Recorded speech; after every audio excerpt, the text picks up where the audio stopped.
زندگی میں اللہ رسول کے احکامات سے روگردانی نہیں کرتا، اور پھر وہ چیزیں جن پر شریعت اسلامیہ نے بہت زیادہ زور دیا ہے تو ان سے تو پھر بہت زیادہ ایک مومن کا عمل اور اس پر ایک مومن کی زندگی کا انحصار ہوگا۔ تو شریعت نے دو چیزوں سے ہمیں خاص طور پہ حکم نامے ارشاد کیے۔ ایک تو عقل حلال، ہمارے پیٹ میں حرام کا لقمہ نہ اترے، اور ہم اس بات کا انتہائی کوشش سے اہتمام کریں کہ ہماری اولادوں کو ہمارے زیر کفالت جو لوگ ہیں ان کو بھی حرام کا لقمہ نہ پہنچنے پائے۔ یہ والدین کی ذمہ داریوں میں شامل ہے کہ وہ اپنی اولاد کو رزق حلال ہی کھلائیں۔ جب آپ اپنی اولاد کو رزق حلال کی بجائے مشکوک یا حرام رزق کھلا دیتے ہیں تو پھر اس کا عملی نتیجہ یہ ہوتا ہے کہ وہ اولاد صالحیت کے نور سے محروم ہو جاتی ہے۔ اور اگر کسی شخص کی اولاد صالح نہ ہو، پاکیزہ وصف نہ ہو، نیک اور فرما بردار، موتی اور فطرتاً صالحیت کے ماحول میں پرورش پانے والی نہ ہو، تو ماں باپ کے لیے پھر کیا باقی بچتا ہے؟ تو اولاد کا صالح رہنا کس طرح ممکن ہے کہ وہ نیک ہو اور صالح ہو؟ یہ تبھی ممکن ہے جب آپ اپنی اولاد کو رزق حلال کھلائیں گے۔ رزق حرام کا تو سوال ہی پیدا نہیں ہوتا، رزق مشکوک سے بھی ان کو بچائیں گے۔ جب آپ اپنی اولاد کو پاکیزہ رزق دیتے ہیں تو پھر ان کی تربیت بھی ایک اچھے ماحول میں ہوگی، اور ان کی فطرت کے اندر عفت، پاک دامنی، وفا، محبت، اطاعت و فرما برداری، انقیاد اور یہ سارے اوصاف حمیدہ جو آپ دیکھنا چاہتے ہیں ان میں آپ دیکھ پائیں گے۔ اور اگر آپ اپنی اولاد کو حرام رزق دیتے ہیں تو حرام رزق سے پلا ہوا بدن کبھی بھی وہ نتائج نہیں دے سکتا جو آپ چاہتے ہیں۔ اسی طرح اگر آپ کا رزق پاک ہے، اپنا رزق، تو اس کے اثرات بھی آپ کی اولاد پر مرتب ہوتے ہیں۔ آپ اگر پاکیزہ رزق نہیں لیتے تو آپ کی اولاد پر اس کے اثرات مرتب ہوتے ہیں۔ تو نہ صرف اپنی اولاد کے لیے پاک اور ستھرا رزق، پاکیزہ رزق اور عفت تومہ، عقل حلال کا اہتمام کیجیے، بلکہ خود بھی عقل حلال ہی اختیار کیجیے اور رزق مشکوک سے بھی اپنے دامن کو بچائیے۔ تمہارے پیٹ میں اترنے والا ایک لقمہ بھی ناپاک نہیں ہونا چاہیے۔ جب کوئی شخص رزق حرام کھاتا ہے تو اس کی دعائیں رد کر دی جاتی ہیں، چاہے وہ کتنا ہی گڑ گڑا کے عجز و انکساری کے ساتھ دعائیں مانگتا ہو۔ یہاں تک کہ حضور علیہ السلام نے ارشاد فرمایا، ایک بندہ لمبا سفر کر کے کعبۃ اللہ کے سامنے کھڑا ہے، اس کے بال گرد سے اٹے ہوئے ہیں، اس کا لباس بتا رہا ہے کہ یہ لمبا طویل سفر کاٹ کے آیا ہے، یہ مد یدیہ، اور وہ اپنے ہاتھ بھی لمبے لمبے کر کے دعا مانگتا ہے۔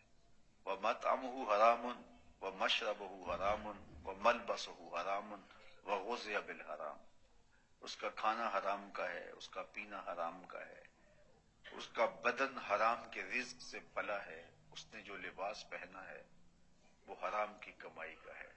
میرے حضور فرماتے ہیں بتاؤ اس کی دعا کیسے قبول ہو؟ کھڑا کہاں ہے؟ کعبۃ اللہ کے سامنے، سفر کاٹ کے آیا ہے، اذیت صحیح ہے، یمد یدیہ دونوں ہاتھوں کو لمبا کر کر کے دعائیں مانگتا ہے، کعبۃ اللہ کے سامنے کھڑا ہے، غلاف کعبہ سے لپٹ رہا ہے، ملتزم سے لپٹ رہا ہے،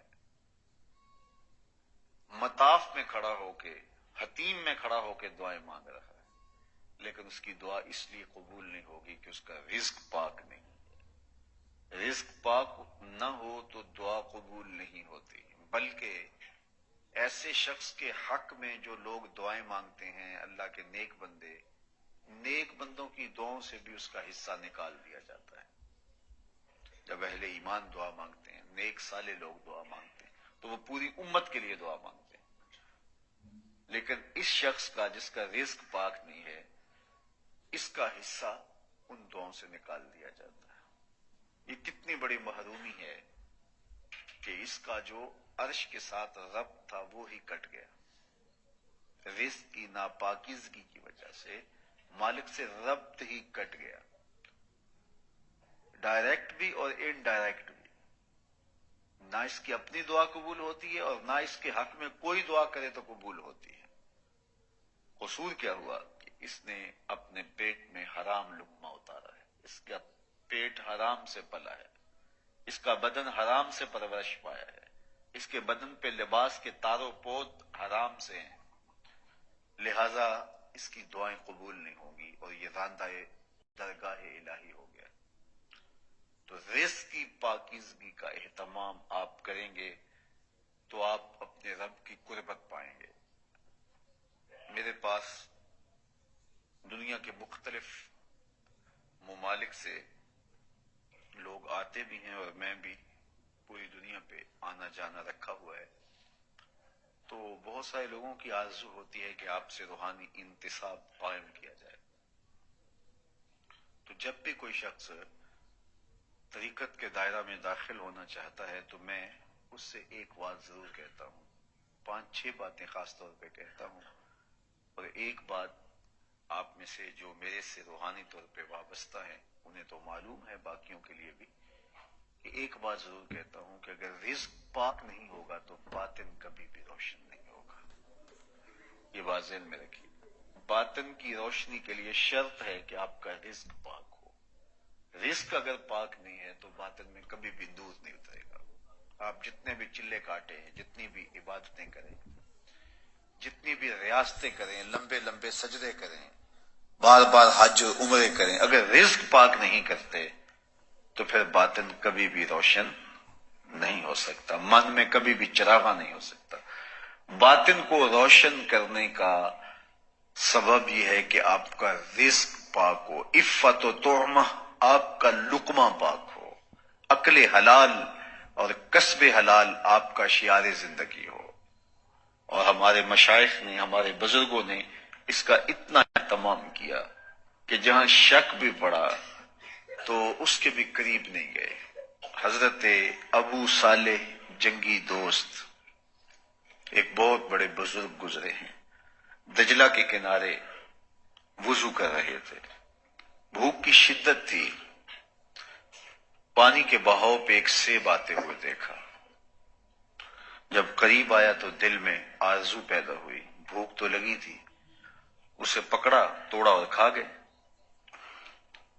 جب سیب کھا چکے تو دل میں خیال آیا یہ تو میرا تھا ہی نہیں، یہ تو پانی میں بہتا ہوا جا رہا تھا، مالے لکھتا تھا، میرا تو تھا ہی نہیں، تو میں نے کیوں کھا لیا؟ اب پریشانی بن گئی، پیٹ میں اتر چکا ہے۔ اب جدھر سے سیب آیا تھا بہتا ہوا، جس سمت سے، اس سمت سفر شروع کر دیا۔ ایک باغ دیکھا جس کی شاخیں جھکی ہوئی ہیں دریا کے اوپر، اور وہ شاخیں سیب سے بھری ہوئی ہیں، سمجھ گئے کہ یہاں سے گرا ہوگا۔ چونکہ یہ دجلہ جو ہے اس کے کنارے بہت زیادہ باغات واقع ہیں، اس کو ام البساتین بھی کہتے ہیں، باغوں کی ماں، وجلت الخیر ام البساتی، تو سمجھ گئے، گمان غالب یہ ہوا کہ یہاں سے سیب گرا ہوگا، تو باغ کے مالک کے پاس پہنچے اور کہا کہ غالب گمان کے مطابق آپ کے باغ سے گرا ہوا سیب پانی میں بہتا ہوا جا رہا تھا، میں نے اٹھایا اور کھا لیا، کیا مجھے معافی مل سکتی ہے؟ وہ بڑے حیران ہوئے کہ پانی میں بہتا ہوا سیب لوگ اٹھا کے کھا لیا کرتے ہیں اور پھر اس کے مالک کو کبھی تلاش نہیں کرتے، یہ کون ہے کہ جو اتنا محتاط ہے اور اس کی زندگی ایسے حزم و احتیاط سے گزرے؟ یہ تو کوئی گوہر یکتا ہے، یہ کوئی در نایاب ہے۔ دیکھا اور کہا معافی یوں ہی تو نہیں ملے گی۔ تو کہا کہ حضرت بتائیے کیسے ملے گی؟ فرمایا 12 سال تک میرے باغ کی گوڈی کرنی پڑے گی، اس باغ کو پانی دینا پڑے گا۔ کہا اس کے بعد معافی مل جائے گی؟ کہا ایک شرط اور ہوگی، اس کے بعد معافی ہوگی۔ کہا ٹھیک ہے۔ 12 سال باغ کی گوڈی کرتے رہے، خدمت میں لگے رہے۔ 12 سال گزرنے کے بعد ایک دن شیخ عبداللہ صومعی نے، جو باغ کے مالک تھے، کہا ابو صالح سیب توڑ کے لاؤ۔ تو وہ سیب توڑ کے لائے تو وہ کچے تھے۔ کہا تم 12 سال ہو گئے باغ میں کام کرتے ہوئے، تمہیں پتہ نہیں سیب کچے کون سے ہوتے ہیں پکے کون سے؟ کہا حضرت ایک سیب کی سزا کاٹ رہا ہوں، اس دن سے آج تک نظر اٹھا کے بھی نہیں کبھی دیکھا۔ کہا تمہارے 12 سال آج پورے ہو گئے، اب ایک شرط اور ہے، میری بیٹی سے تمہیں نکاح کرنا ہوگا، جو آنکھوں سے نابینا ہے، چل نہیں سکتی، بول بھی نہیں سکتی، سننے سے بھی قاصر ہے۔ کہا اس کے بعد تو معافی ہوگی؟ کہا ہاں۔ کہا میں قبول کرنے کے لیے تیار۔ اللہ اکبر، نکاح ہو گیا۔ جب حجلہ عروسی میں داخل ہوئے تو واپس اتنی تیزی سے پلٹے کہ سر پہ چوٹ لگی اور خون بہنے لگا۔ باہر شیخ عبداللہ صومعی تھے۔ کہا کہ بیٹے کیا ہوا؟ کہا ایک غلطی کی سزا 12 سال کاٹی، دوسری غلطی ہونے لگی تھی، آپ نے جس نشانی کی لڑکی سے میرا نکاح کیا تھا یہ وہ تو نہیں ہے، یہ تو کوئی اور ہے، یہ تو صحیح الحواس ہے، یہ تو صحیح الاعضاء ہے، یہ تو خوبرو خاتون ہے۔ کہا کہ یہی تمہاری بیوی ہے، لیکن آنکھوں سے نابینی اس طرح ہے کہ اس نے آج تک کسی غیر محرم کو نہیں دیکھا۔ میں نے کہا کہ پاؤں سے چل نہیں سکتی، تو اس کا مطلب یہ ہے کہ آج تک وہاں چل کر نہیں گئی جہاں میرا رب اسے دیکھنا نہیں چاہتا۔ یہ گونگی اس طرح ہے کہ آج تک اس نے غیر محرم سے کلام نہیں کیا۔ یہ بہری اس طرح ہے کہ غیر محرم کی آواز نہیں سنی۔ حضرت شیخ ابو صالح جنگی دوست اور حضرت عبداللہ صومعی کی اس بیٹی سے اللہ نے ایک بیٹا عطا کیا جسے دنیا حضرت سیدنا غوث اعظم شیخ عبد القادر جیلانی کہتی ہے۔